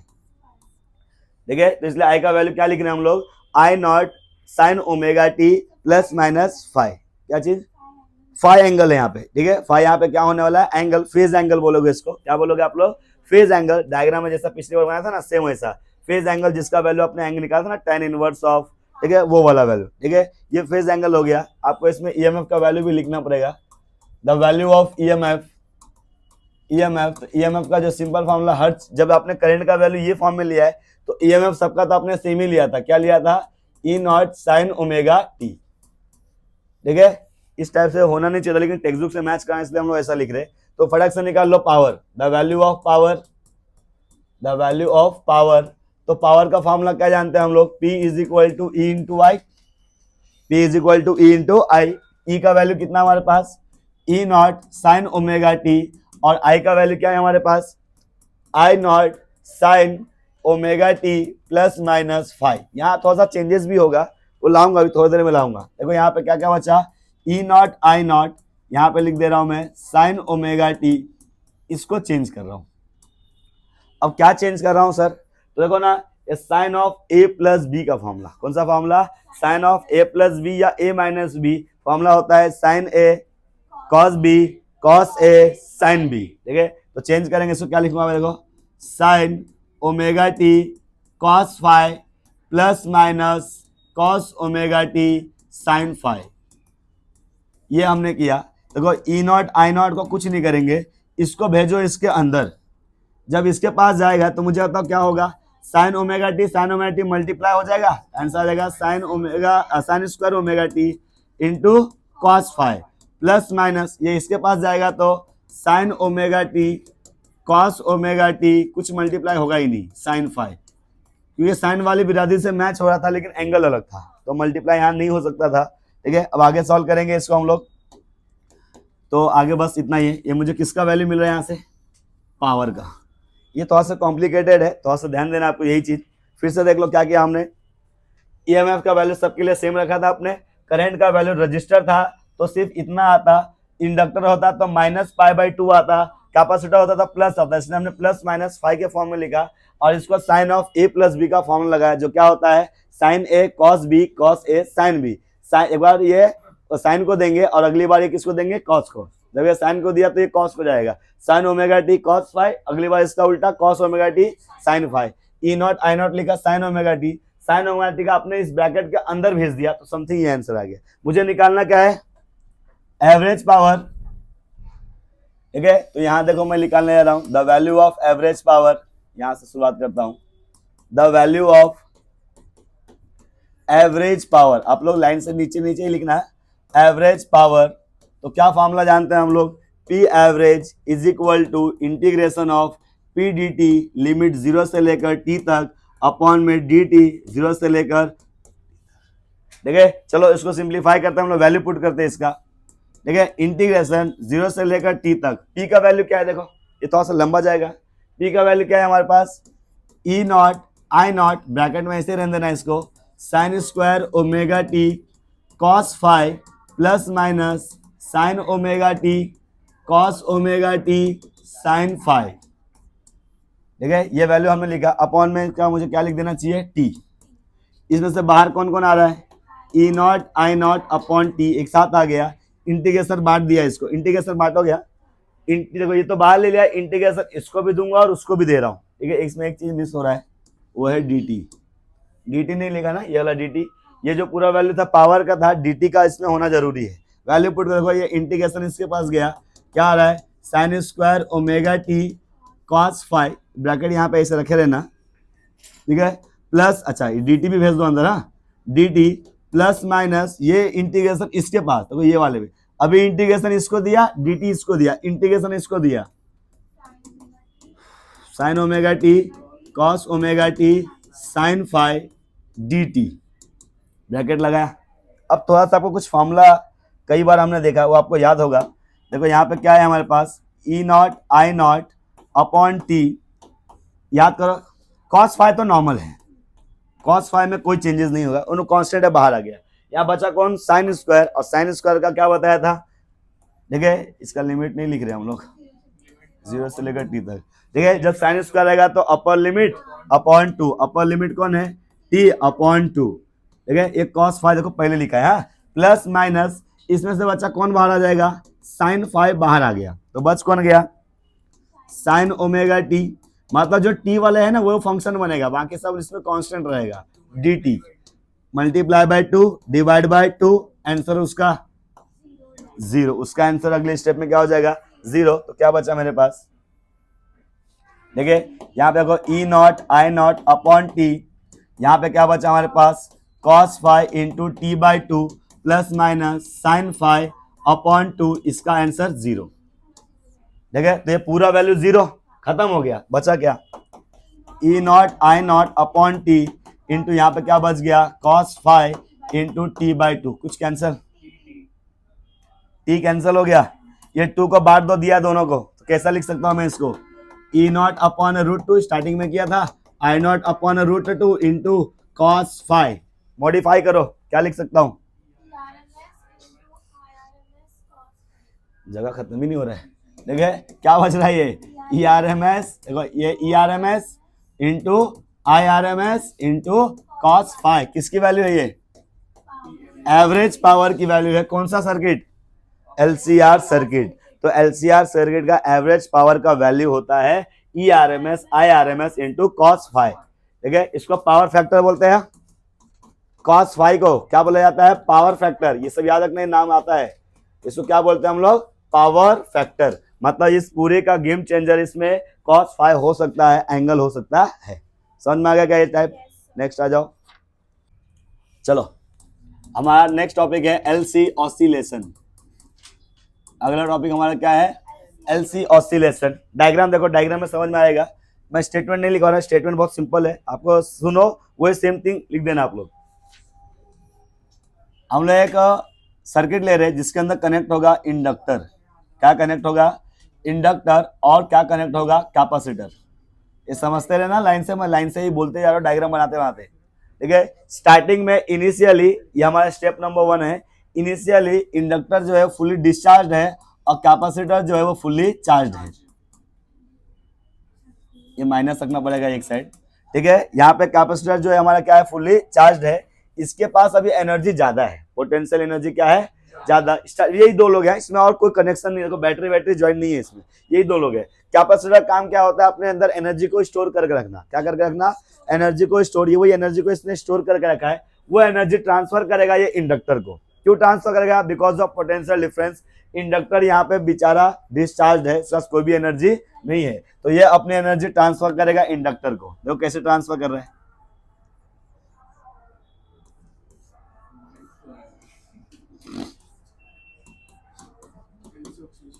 क्या फर्क दिखा, तो एनर्जी ट्रांसफर हो रहा है, ये हो रहा है बच्चा डिस्चार्जिंग, ये प्रोसेस कौन सा हो रहा है, डिस्चार्जिंग, और ये वाला प्रोसेस हो रहा है चार्जिंग।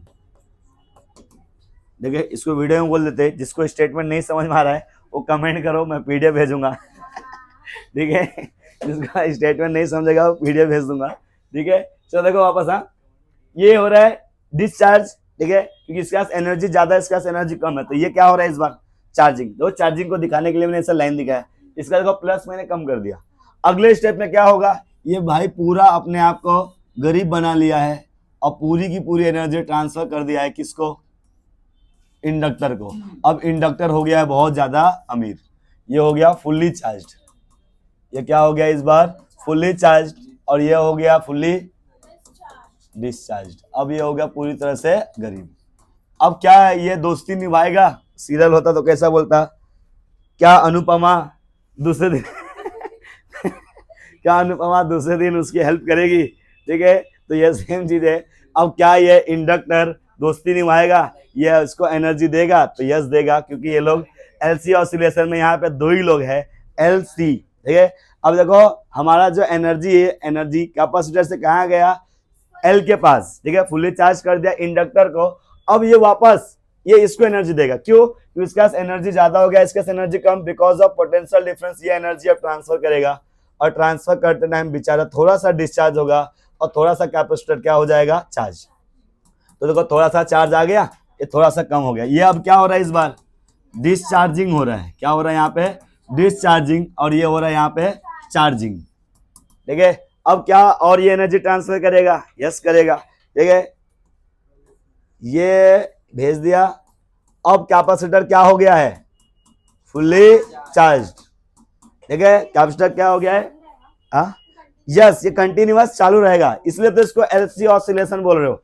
मतलब सी जो है एनर्जी किसको दे रहा है, एल को, एल एनर्जी दे रहा है सी को, एलसी ऑसिलेशन, इसलिए उसको हम लोग बोल रहे हैं एलसी ऑसिलेशन। स्टेटमेंट समझ में आ गया, नहीं खत्म होगा, आइडियल रहा तो, लेकिन रियल में पॉसिबल नहीं है। रियल में ऐसा कोई सर्किट नहीं है जो एनर्जी खाएगा और कुछ वेस्ट नहीं करेगा। हर एक वायर होता है बीच में, कंज्यूमर होते हैं, डिवाइसेस होते हैं, वो कुछ ना कुछ एनर्जी वेस्ट करेगा ही। लेकिन ये कौन सा केस ले रहे हैं हम लोग, आइडियल केस, मतलब उसमें कोई भी एनर्जी वेस्ट, अरे केस लिखना था, ठीक है, ठीक है, गैस लिख दिया था, ठीक है, अरे कैश, ठीक है, केस लिखना था, कैश भी नहीं लिखना था, वो कैश बोल दिया था, वो लिख दिया, ठीक है। तो आइडियल केस आपने लिया, ठीक है। तो हम लोग इसके अंदर एनर्जी जो है कभी भी खत्म नहीं हो गया, यहाँ से एनर्जी इसके पास जाएगा, उसके पास जाएगा, ये हो गया एलसी ऑसिलेशन। नेक्स्ट टॉपिक देखते हैं फटाक से, रेजोनेंस। अगला टॉपिक हम लोग क्या देख रहे हैं, रेजोनेंस। देखो ध्यान से देखो, रेजोनेंस के हमारे पास दो टाइप है, ज्यादा टाइम नहीं लूंगा, ठीक है। एक है सीरीज रेजोनेंस, सीरीज रेजोनेंस आपको जान लेना है क्या होता है इसके अंदर, और एक होता है दूसरा parallel resonance, parallel resonance. Series resonance की अगर बात करूंगा, देखो दोनों के लिए इंपेडेंस का जो फॉर्मूला है, देखो Z is equal to, formula था आपके पास R square plus XL minus XC the whole square, इसके लिए ये आ रहा है, ठीक है, सिंपल फॉर्मूला। इसके लिए करंट का वैल्यू समथिंग आएगा। सीरीज रेजोनेंस में इंपेडेंस जो होता है कम होना चाहिए, क्या कम होना चाहिए, देखिए इसके अंदर सबसे पहला पॉइंट मैं लिखूंगा, impedance should be minimum, impedance should be minimum, ठीक है। इंपेडेंस जो है आपका कम से कम होना चाहिए, जीरो हो गया तो भी चलेगा, ठीक है। सीरीज रेजोनेंस जो है ना वो करंट के लिए वैल्यूएबल है, किसके लिए, करंट के लिए, ठीक है। तो इसमें इंपेडेंस क्या होना चाहिए, मिनिमम। तो जब इंपेडेंस मिनिमम है तो मैक्सिमम कौन होगा, मैक्सिमम कौन होगा, ठीक है। अगर इंपेडेंस मिनिमम है मतलब रेजिस्टेंस कम है, तो मैक्सिमम हो गया उसका दूसरा करंट, ठीक है। तो इसके अंदर क्या मैक्सिमम होगा, करंट शुड बी मैक्सिमम, हाँ उसका उल्टा, ठीक है, क्योंकि सीरीज फेमस है करंट के लिए, पैरेलल फेमस है, ठीक है, हमारा इंपेडेंस के लिए, रेजिस्टेंस के लिए। तो पैरेलल में इसका उल्टा आएगा। पैरेलल में इसका पहला पॉइंट क्या लिखूंगा, impedance should be maximum, impedance should be maximum, ठीक है। इसमें इंपेडेंस जितना ज्यादा होगा उसका वोल्टेज उतना ज्यादा होगा, और वोल्टेज ज्यादा मतलब पैरेलल, सीरीज में करंट ज्यादा और पैरेलल में वोल्टेज ज्यादा। दूसरा पॉइंट ऐसा, जब इंपेडेंस ज्यादा है तो कम कौन होगा, करंट, तो इसमें लिखना पड़ेगा current should be minimum, current should be minimum,